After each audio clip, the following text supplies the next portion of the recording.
Hello, everybody. I'm a little early today, and I hope everybody is watching today. I have some news for you and some updates on the book I'm working on and some of the other books that I work on. And let's discuss what I do and who I am for the people that are new to the groups. Um, Let me just take the chat here. I will have the chat for a little bit, but not forever. Okay. Um, So if I get new comments, I get to see it on the screen. However, I don't know how well this is going to work out. Okay. Uh, tabs, groups.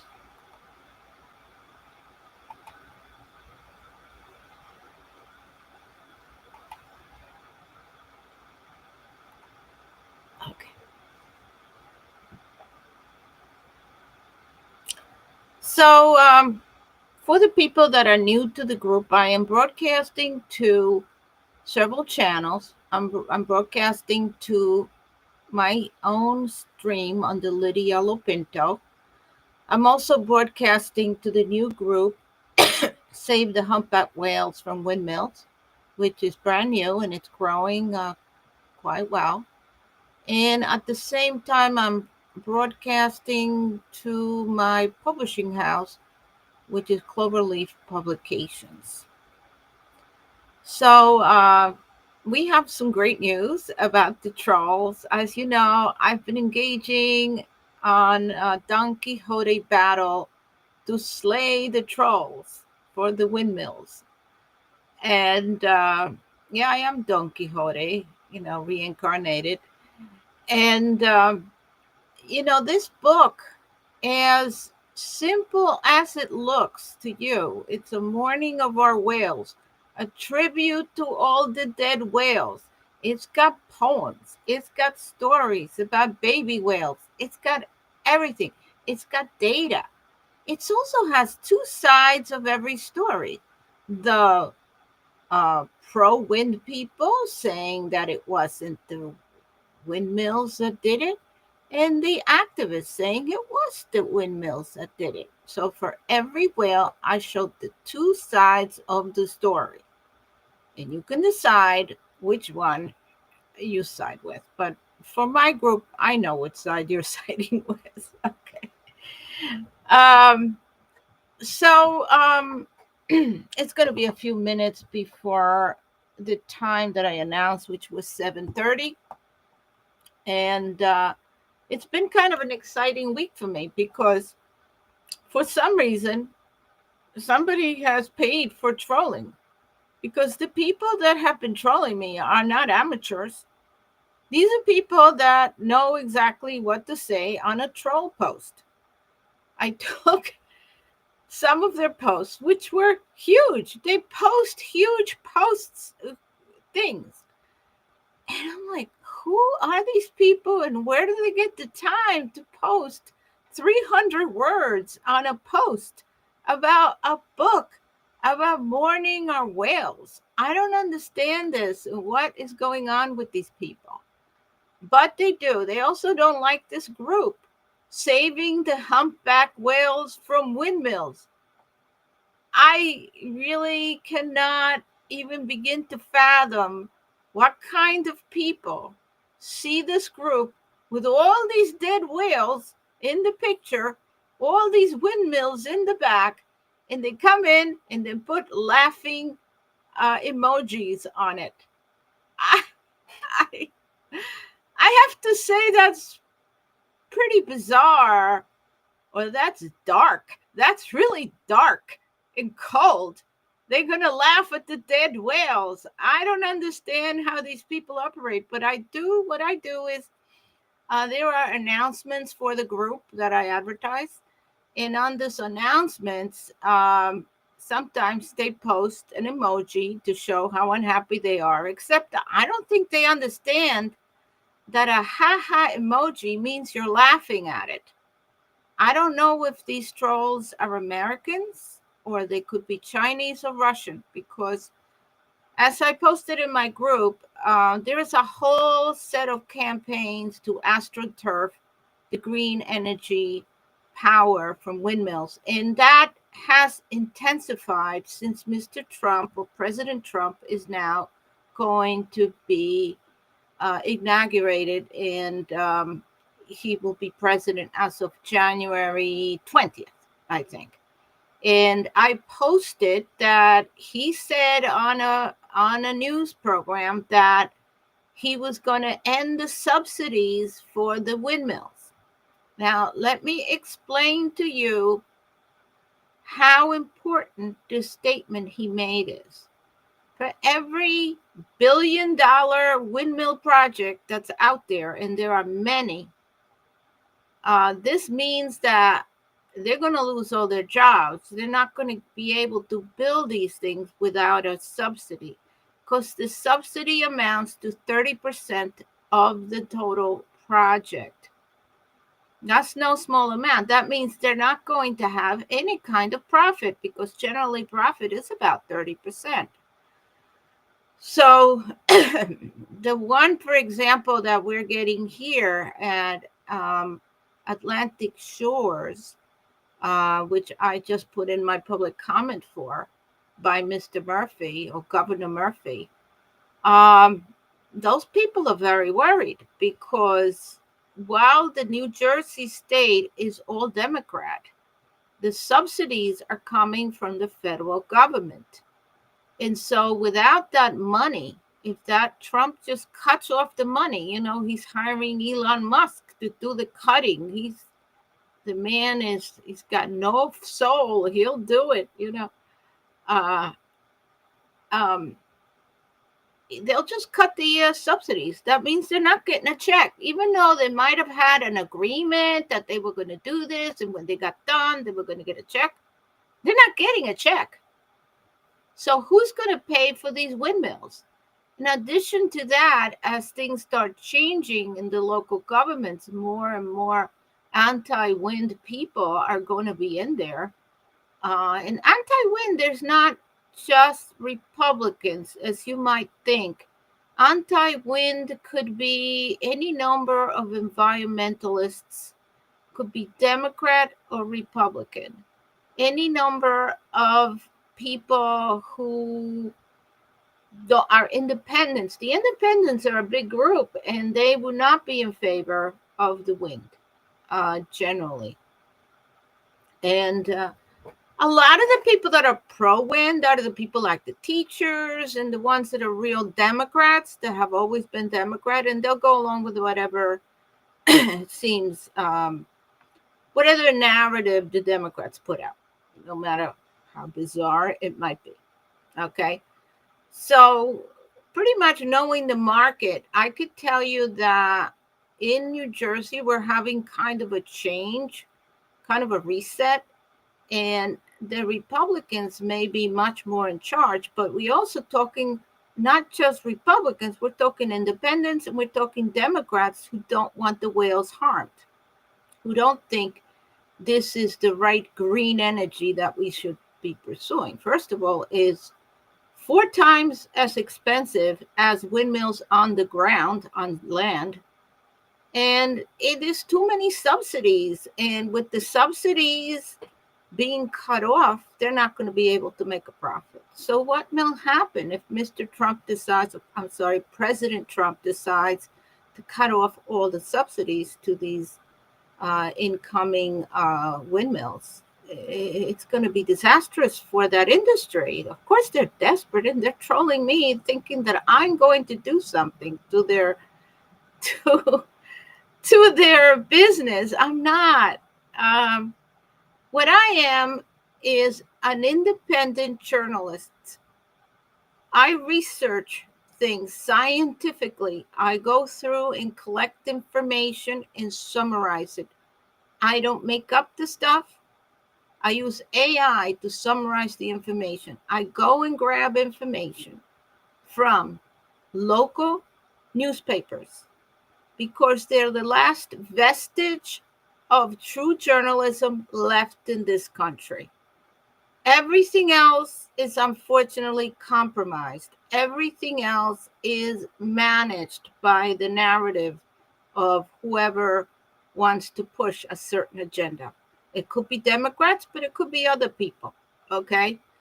So what I find is that many of the search engines are biased, and I do actual scientific tests to show that something is biased. I use AI and other tools to determine if the listings that they put out are biased, and that would actually detect the algorithm that they're using. And many of these search engines that are mainstream search engines, the ones that everybody uses, are going to be biased. So I have to uh, skip those and go to other lesser known but very good search engines. I mean, a lot of people don't realize that there are many, many, many search engines out there, including foreign ones, and they put out good information because it's basically a data aggregator. It goes around trolling. I don't know if I say so, or scraping the information on the internet throughout the internet, summarizing it and listing it in some way that it can be searched. It's really an index. So a search engine is nothing out of this world. They existed years ago before Google started. And they have many of these, and they're very good. They do probably as good a job or better than Google, except a lot of them are not politically compromised. They don't take money from groups in order to prioritize the search engine's data. Okay, so that's where I'm looking for. Now, as far as the local journalists are the people that first see that whale, other than the people who found the whale, that person who found the whale might call either the local police or the fire department, and someone will tell the newspaper that this happened, and the newspaper from the local organization in that town, because these are very small towns, will come over and take a picture, make a little report, find out anything they can find out about this whale from the people there. Now, if they want to do a necropsy, which is they have to figure out what killed this whale, well, they have to pay for it. I don't think they're all free. Okay, so they have to get a hold of an organization that has a necropsy group that can come in and figure out what's wrong with this. What happened to this whale? Well, in my database, as I take the data, I find out that at least something like 50% or less are actually evaluated to see what hit them. Less than 50%. The people that do the necropsy are very busy people, and they don't get to every whale. So they'll pick and choose which whales they're going to report on. And of course, because they'll usually pick the ones that have been caught in a net or they think had been run over by a ship, uh, the ones that were not are usually just buried in the sand. And this I'm getting all from the articles. I don't, I read the articles and find out what happened to the whale. Sometimes they let it float out to sea and leave it there to decompose, which is a hazard to navigation. I don't know why they even do that, because this thing is huge. And other times they simply bring in bulldozers and bury it deep in the sand and let it decompose by itself. Before, if there was no necropsy done because they couldn't get a hold of the people that come and do it, it's too far sometimes, or maybe they don't have a service. Sometimes, if they're in Long Island, it doesn't seem to be a service to do that. We have a service here in New Jersey, but not everywhere that I've seen. The other thing I found out is that some of the whale watching clubs, they name these whales according to the tail markings. So, in other words, when this whale dives, the tail is up. From the markings on the tail, which be like a pattern like my fingers, okay, they can tell with binoculars what whale that was, and they have little names for them to sort of track them. I'm not sure of how accurate this method of naming whales really is. Uh, they say that each marking could be like a fingerprint, but I've seen catalogs of these markings and I couldn't tell from Adam which one was which. I went on whaling trip and they give you these catalogs for you to look at and to see if they can identify, but I couldn't. And I looked at it and looked at it, couldn't tell. So I really don't know how accurate this identification really is. But when the whales die, if the whale has not had their tail bitten off by a shark, which will always be the case, other animals, once the whale passes away, they'll come in and start biting at it, and by the time it gets to shore, pieces of it are going to be gone. And they end up on shore, maybe not the whole whale, maybe it's just a piece of it. So if the tail's not there, it's an unnamed whale. And that is most of the cases.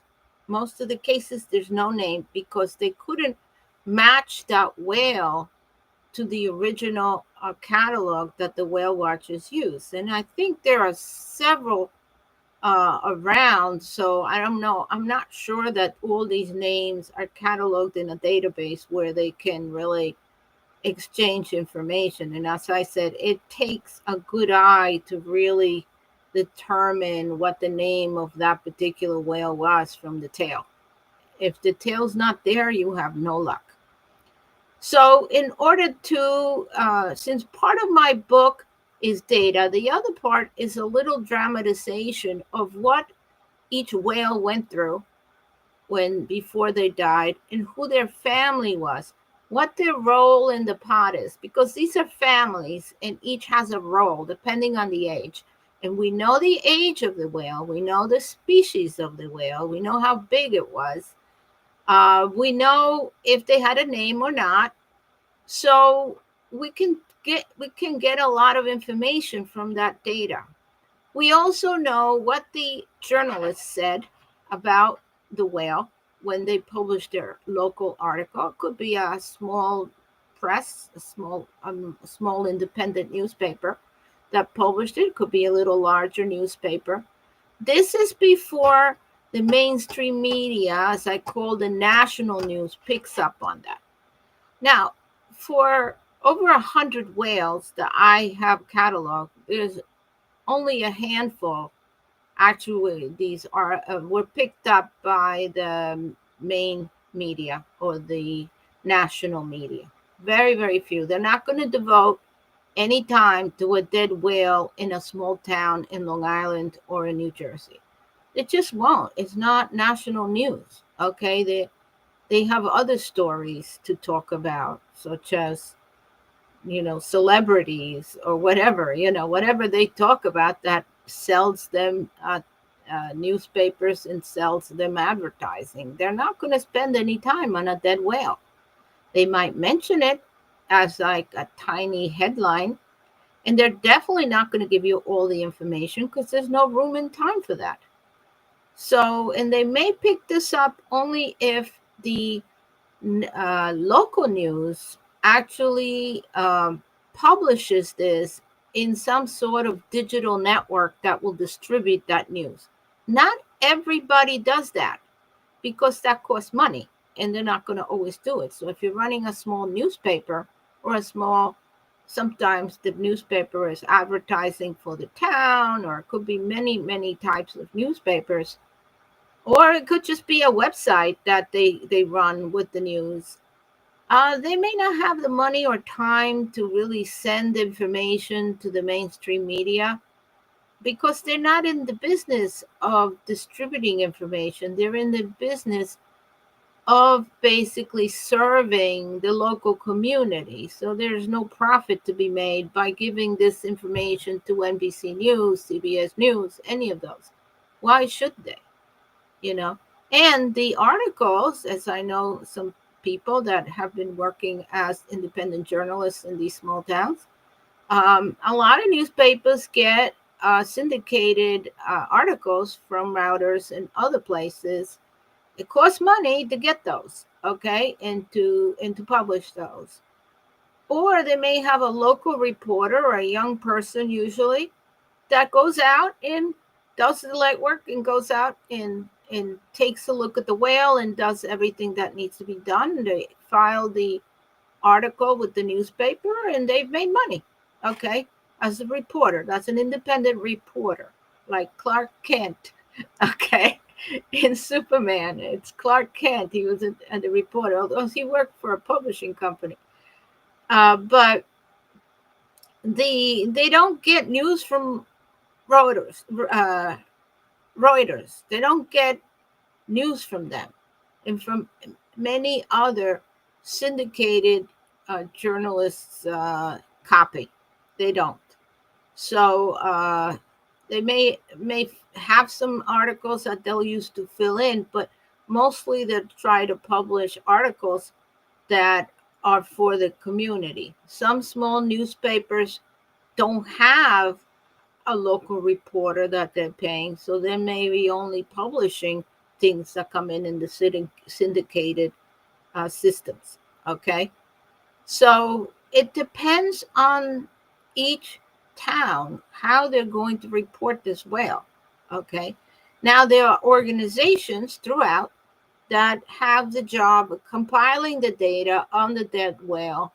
They will do necropsies. They will identify them. They'll do any number of things and keep larger databases.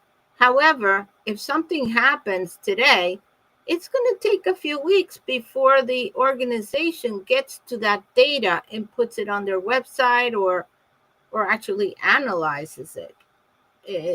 They have many towns they're working with. So there's a big delay between the data being found by the reporter, if there was a reporter, and then the data being sent to an organization that catalogs that data, keeps it on spreadsheets, and then publishes reports. The other problem, of course, is these organizations need money to operate, to run their computers and run their spreadsheets and everything they're doing, and the people do the necropsies. They need money.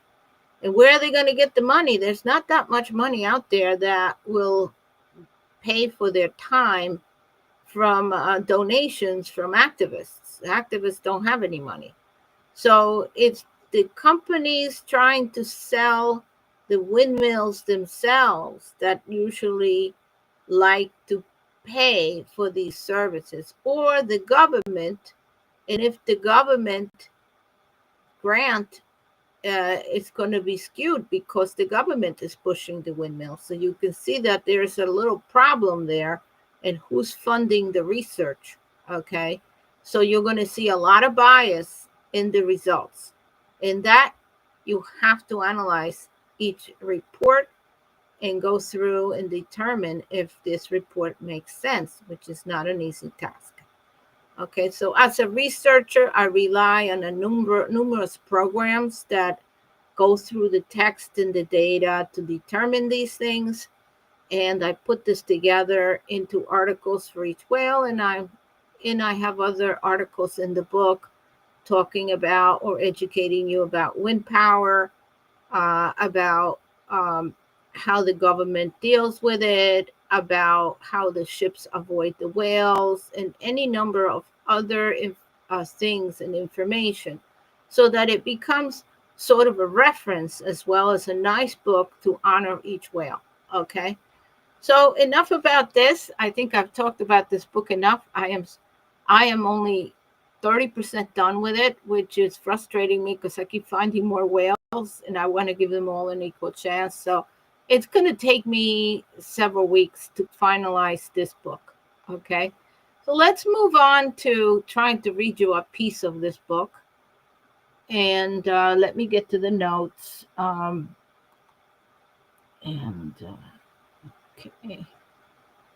Okay. The whale's name is Echo. Okay.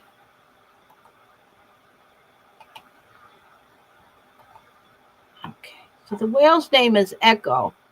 And each whale has a name. And I describe the whale uh, based on the age of the whale.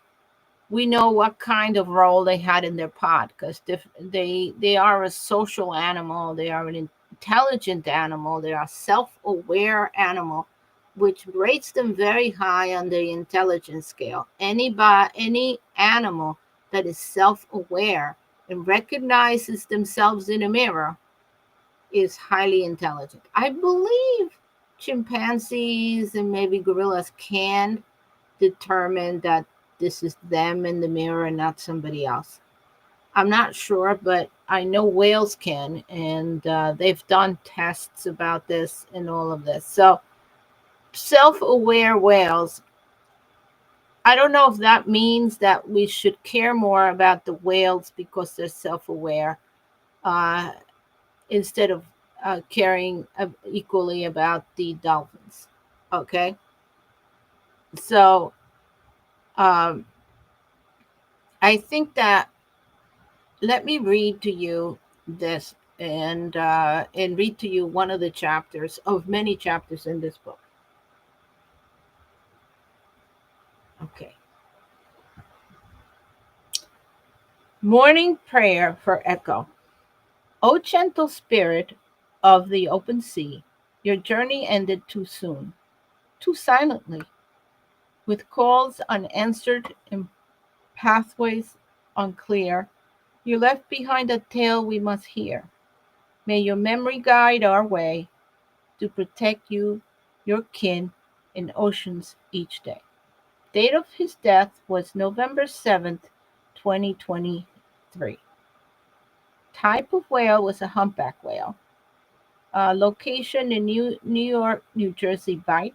And from the nearest wind farm to this whale was 55 miles from the South Park wind farm. Okay. The age of this juvenile was 5 years old. Now, let me explain. A 5 year old whale is like a 5 year old child, okay, in the whale world. It's not an adult yet. They live about 80 years. So, this is quite a young animal. Um, Echo's story. Echo was a young and vibrant humpback whale just beginning to explore the vast ocean world. At 5 years old, she was at a critical stage of her development, learning the vital skills needed for survival, navigating the currents, finding food, and understanding the calls of her pod. Born in the southern breeding grounds, she had already made several migrations with her family to the rich feeding waters of the north. So it's important to know that they migrate several times. He might have migrated 5 times already. Okay, but the whales in the New York, New Jersey Bight, once haven for marine life, had become a treacherous environment. The constant hum of human activity, from vessels to underwater turbines, turned the ocean into a cacophony of noise. For Echo, these disruptions created a barrier of confusion, masking the sounds she relied on to locate her pod, find prey, and avoid dangers. Okay, so for those like the trolls who call me and tell me that I don't have evidence for this, all I can say is President Trump just said that the windmills drive all the whales crazy. A man has a way to really summarize it to the bare essentials, doesn't he? And it's true. It's true. It's driving them crazy. Okay. Pro wind comments. I have a pro wind and an anti wind comments summarized for each whale. So they get the pro wind people get 100 entries of at least 1 or 2 paragraphs in this database. So they can't complain that I left them out. Okay. Pro-wind comments advocates for offshore wind energy dismissed connections of ECHO's death, attributing it instead to price scarcity caused by climate change. They emphasize the magic word, climate change. Change. All right, let me stop here. Climate change. Give me a break. Climate change. The whales go from all the way up north where it's cold, where it's frozen, all the way to the south in 1 year where it's hot. Climate change will have absolutely nothing to do with their demise. There is food everywhere. Okay, the food that they eat can live in the cold, it can live in the warm, it can live in different places. So they have zero evidence, zero scientific evidence that shows that there is less food because of climate change. They don't have any temperature data, they don't have any fish counts, they don't have any information to verify that. This is just garbage. It's now not scientific whatsoever. This is part of their narrative, okay? And I don't believe it. There's no climate change. Whales have been on this earth for millions of years through hot periods, ice ages, all kinds of things. And now the climate change they've invented is going to change. No, I'm pretty sure that those giant machines that make a lot of noise and have a lot of power and wires all over the place, I'm pretty sure those things have something to do with the dead whales. But they say I need scientific evidence, as if the numbers themselves, of which they keep piling up every month, there's more. Those are not evidence. I don't know what kind of evidence they have, but they have zero evidence that a ship hurt this whale or that a net hurt the whale, because in the majority of cases there was no necropsy because they either couldn't afford it, the people weren't available, and they just buried the whale before it smelled too much and harmed people with decomposition. Of course, for health reasons, they have to bury it. So I don't blame the town for burying the whale. They have to. What are they going to do? It's decomposing. These people might not show up for weeks. They can't leave that whale there decomposing outside. They don't have a service for the necropsy. So they take advantage of the fact that necropsy services are unavailable. And they say that that's why we don't have any evidence. Well, there's people observing the whale, and people take notes and they tell you what it looks like. Oh, they don't accept that. So the pro-wind industry and the trolls are full of it. They just want to protect their industry. They don't want the money to stop. They think that by trolling people with information like myself, they're going to somehow save their industry. And I'm not going to read the rest of this because I have too much other stuff to say. You can purchase the book when it's ready. But all I can tell you is the more whales I document, the more the patterns become very familiar, whale to whale to whale, from over 100 or two. I think the book altogether will have 400 references, because we're talking about original articles by the local newspapers. We're talking about organizations that catalog the data. We're talking about independent reports that talk about this. And yes, there are people that do believe that windmills are killing whales. There's been a recent documentary about it, showing you exactly what the noise is and what these whales have to deal with. And there's also books written about it. There's a lot of people that wrote about this, not just me. Of course, I just have a different approach to how I'm documenting this, in a different research method. But there are many people doing this work, but they're silenced, constantly trolled, constantly. They come in and they try to demoralize you, call your names, libel you, all kinds of things that they're doing. I have posted in my group some of the posts from the trolls. It's getting so bad that I have to have AI analyze these these posts to see if they're trolls enough, and they are. And AI has no heart. It's brutal. It'll tell you right away this is a troll, and not only that, is he a troll? He's being paid to be a troll. AI can recognize that from the text. It's amazing. It saved me so much time because I used to read these things, this garbage, and now instead of getting upset about it, I just cut and paste it into the AI, and it tells me, "Oh, don't worry about this. This is total garbage. This is just a troll. Get rid of this," and that's it. So I really have to be careful about my time because I'm working on a book, and I have a couple of other books that I'm working on. And so I don't have time for these trolls, but they are relentless. They come in, and one of them begged me for 4 times to get into the group so he can educate everybody about how this is a group that thinks that windmills are killing the whales. Everybody that comes in thinks that windmills are killing the whales. So he asked me if he could come in and present the evidence that it's not true.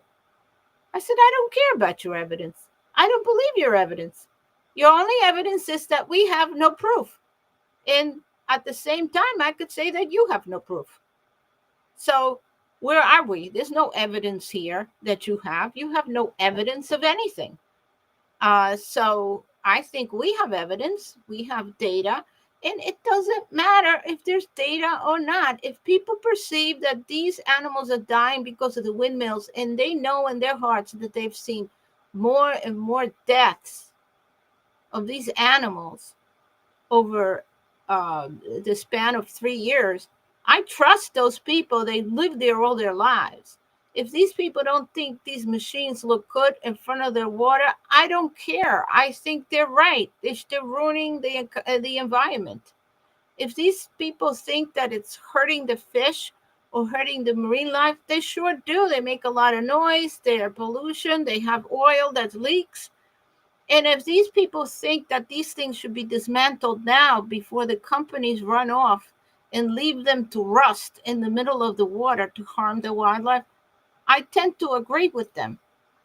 So I really don't care about the trolls' evidence when they come in with an attitude of dismissing what we stand for, dismissing our evidence, and also insult me. He came in with an insulting approach, which AI identified, and then he asked me if he could join my group, please. I said, no, you're being nasty. Go away. Come in with a better attitude. Maybe you can come in, but with this attitude of yours, I don't think you're coming in. You know, so that was, I had like I think 2 or 3 trolls today. They come in to troll me. I don't know what their problem is. I really don't know. I think either I can't believe that these people are not paid to do their work because they're trolling me during like work hours, 2 or 3 o'clock in the afternoon. They're trolling me. So what are they doing for a living? How are they working? They're not working. That is their job. That's where they're doing it. They sit in an office and they get paid to do this job. So that's where they're doing it, and they have plenty of time because that's what they get paid for. Okay. If they were volunteers not getting paid to do this, they would have no time to do it. They'd be at McDonald's or Burger King flipping burgers. They would have no time to troll me. Okay. So they're getting paid to do it. Now, I exposed the 3 main companies that engage the trolls. And yes, there are major companies that are busy greenwashing and astroturfing environmental groups. And this is a big issue. And I summarized an article that appeared in a major publication. Yes, they astroturf because this is how they protect their business. Of course, they have to astroturf, and they hire these people to go around. It's the equivalent of advertising, the trolling, and the companies that offer these services, claim that they get better results if they troll rather than they just put out an advertisement that they pay for per click. Okay, this is a business to troll.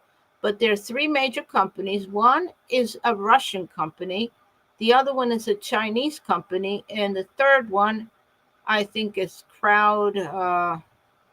It's in my. You have to go into my website and find out. It's Crowd something. It's basically they hire people to go to demonstrations to pretend that they have a lot of support, to troll and do these kinds of things. So showing to you that this is all fake, that none of the stuff you see on television is real, that if somebody's demonstrating for something, they've been paid to do so. And the company advertises this, and you can go and buy yourself 100 people to show up if you want to. If you have enough money, whatever money you have, you can show up and demand 1,000 people, and they have a network, and they'll travel there, and they'll each get paid for showing up. It's a very simple system. You make money that way. You might want to sign up. Okay. Uh, so it's all fake. All of this stuff that you see on the news, all this, it's fake. There are companies that are paid to change narratives by advertising, by trolling, by showing up at demonstrations. And the government is trying to do something about it, but so far it hasn't gotten anywhere because they use these services themselves when they run for elections. Okay. So, yeah, we do have these trolling companies, and I pretty much have identified them. And when they call me, I go, "How's it going at that company where you work for? Uh, you know, uh, how much money are they spending on me, on trolling me? I mean, I know they get paid a lot for each of these posts, a couple $100, I think." I said, "How do you think my book is that important that they're spending money on trolling me? I don't understand." So I didn't think my book, this one, is this important. Okay. I'm sorry, but it's not that important. It's a small book. I will sell it on Amazon and I'll have a few people buy it, but it's not going to be in the mainstream media. I don't write books like that. Okay. So I don't know what they're afraid of, but they come to troll me.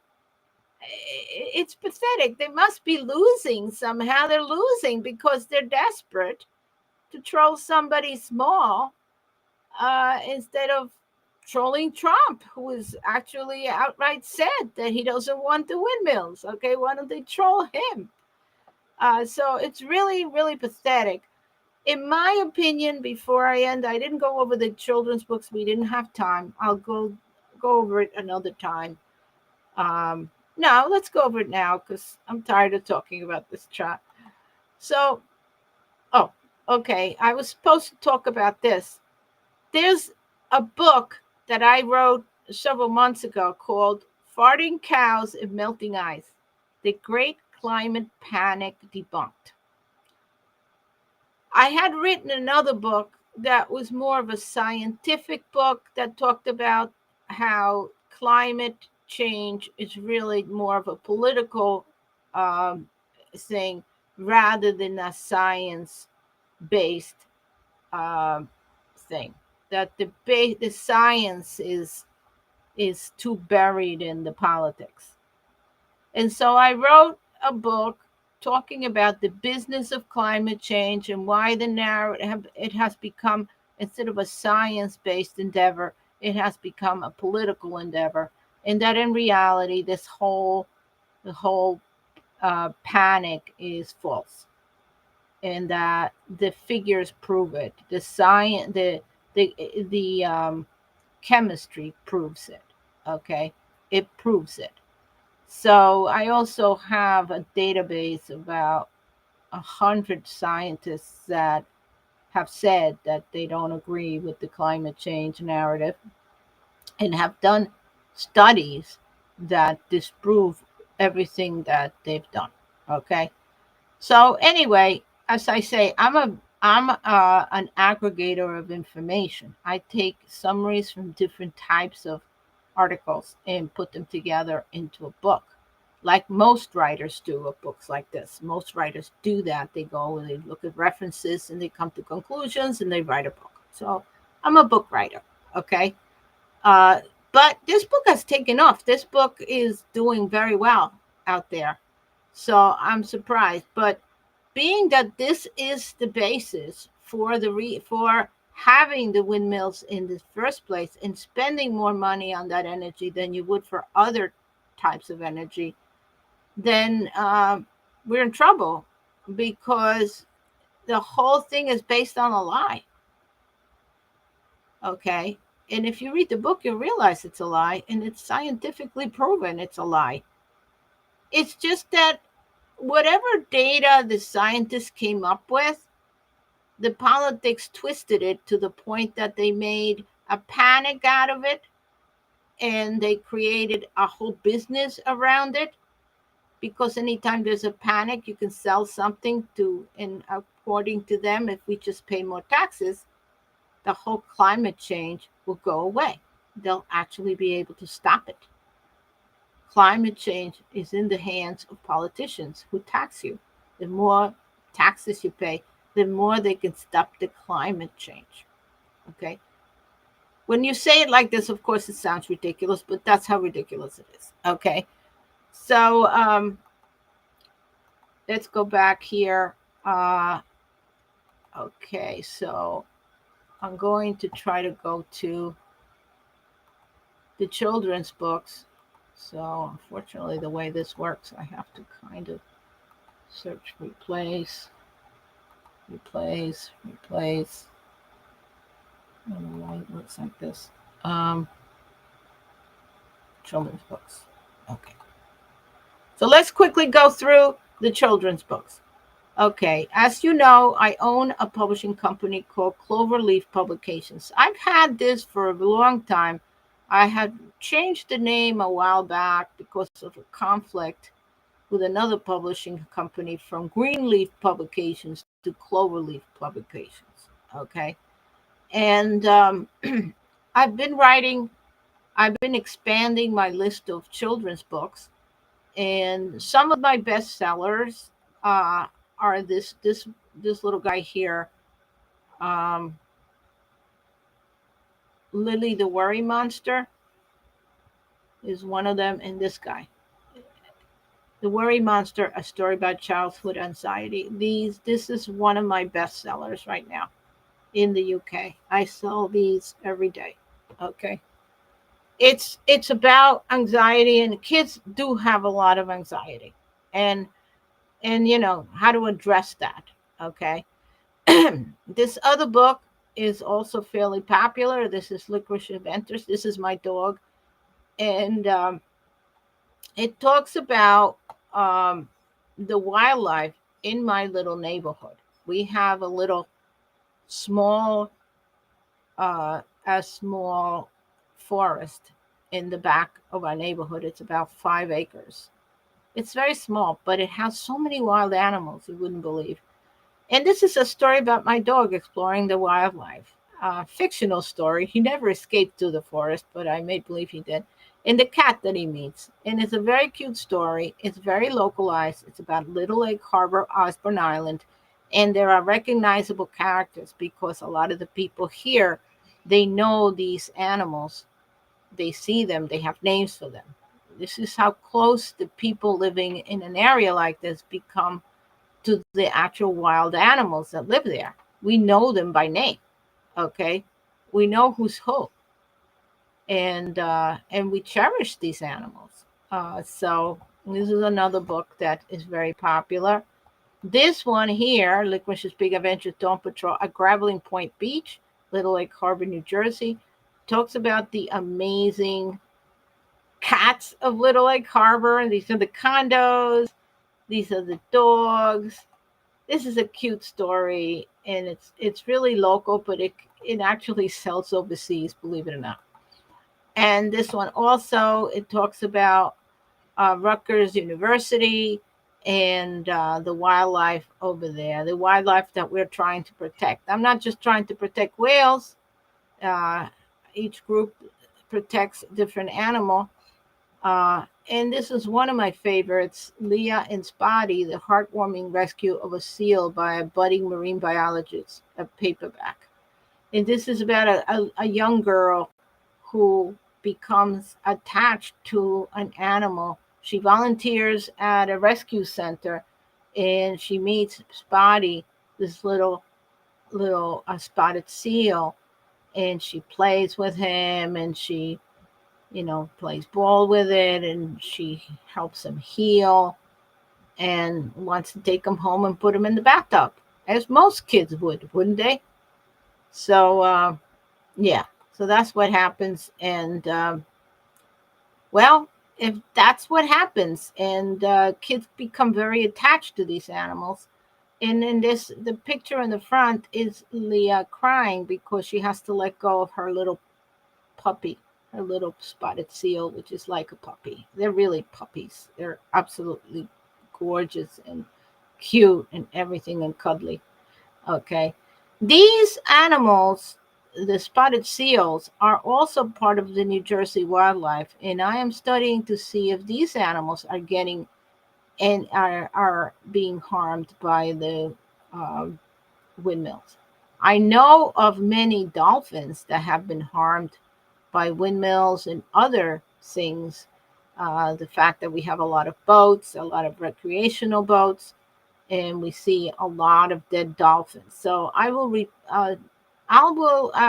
am also studying the health effects of the nearby windmills on humans, because people have reported that they get earaches, their dogs get seizures, all kinds of things that I didn't know about. So I'm the next book is going to study that to see if people have been reporting these things and if they're being dismissed because of the wind industry.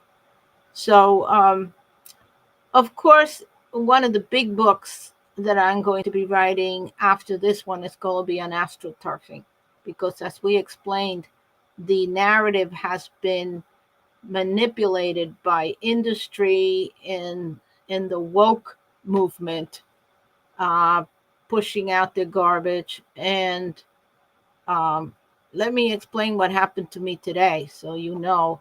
Okay, so you know what happened. All right, today, I was told by a troll that I was spreading this information. Have you heard that term before? I'm sure you have. And I said to him, "Oh, so you're a fascist?" Because we were chatting. I said, "You're a fascist. So who do you work for, Russia or China?" I said, "Because you know that term is fascist term, right?" He says, "No, it's not." I said, "Yeah, when you say to somebody you're spreading disinformation, what you're saying is that you want to limit their freedom of speech and freedom of the press. And you want to ban my book because I'm saying something different than what your narrative is." So in America, I explained to him, we have freedom of the press. That means I can publish this book and I can say whatever I want in the book. And if it's not disinformation, it's information. And you can decide to do whatever you want with it. As long as you pay for it, you can do what you want with it. Lots of people publish all kinds of books, and they are information or disinformation. Whatever side you're in, if they're information or disinformation. But disinformation is a fascist term. It's a term invented by the media to restrict our freedoms of speech and freedom of the press. What I am doing is independent journalism. Nobody has the right to come in and tell me I'm spreading disinformation. Nobody has that right, because this is America. I live in America. If I wanted to live in Russia, I would be in Russia, but I'm not there. I would be in China. I'm not there, because here I can publish my book and they can't do anything about it. They can, of course, troll me and spread lies about me and try to ruin my life and distract me, but they're not going to stop me from publishing the book. I will be publishing the book. And if they don't let me publish it, I'll give it away. There's nothing they can do. So they should really stop bothering me, because they're not going to win. I've decided that I'm not going to let them win. And I'm going to publish this beautiful book. It's really a beautiful, beautiful book. You're going to love it. You're going to love the stories about the whales. You're going to see them like you do your dog, like you do animals that you love, you'll see that they're real animals that have families, that have intelligence, that they deserve better than what this wind industry is giving them. Better. And the lies and the that are being told are so blatant. And even the trolls are just kind of taking their masks off and showing who they really are. That it's criminal. I think it's criminal what's happening to the whales. I think these companies that have installed these, because there are international regulations to protect whales, and none of these companies that installed these things quickly because they were getting the 30% money from the government really followed the rules or cared about international law. They didn't do enough studies. They didn't do enough research. Their permits were rushed through, and now the whales are dying. Maybe if they had done things right and they had put these windmills in areas where these whales did not regularly travel for their yearly migrations, maybe it would have been okay. But because they didn't do any research, and I'm not saying they didn't do any research because I don't know. I downloaded the proposal from Atlantic Shores. I sent Mr. Murphy my opinion.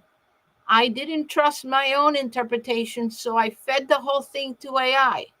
And AI read it and said it was a piece of garbage. Okay? That's what AI says, that it's missing information. I wouldn't say it's a piece of garbage, but they strategically left out information such as the whale mortality rates, which are available free from their own funded organization. The Marine Mammal Stranding Center has this data, but somehow it's missing from the report. So I think we've spoken enough. I think you guys know enough about what's going on. I think you're on the right track. I left you some articles about how you can make a difference. I know you think we're too few. We can't make a difference. There's too many trolls. There's too many industry people fighting us. No, that's not true. They hire a bunch of troll, uh, rent-a-troll guys from Russia to troll you. There's not that many of them. There's just a handful who are manipulating the narrative in changing things so it seems to you that you're alone. You're not alone. You're a powerful voice as members of this group.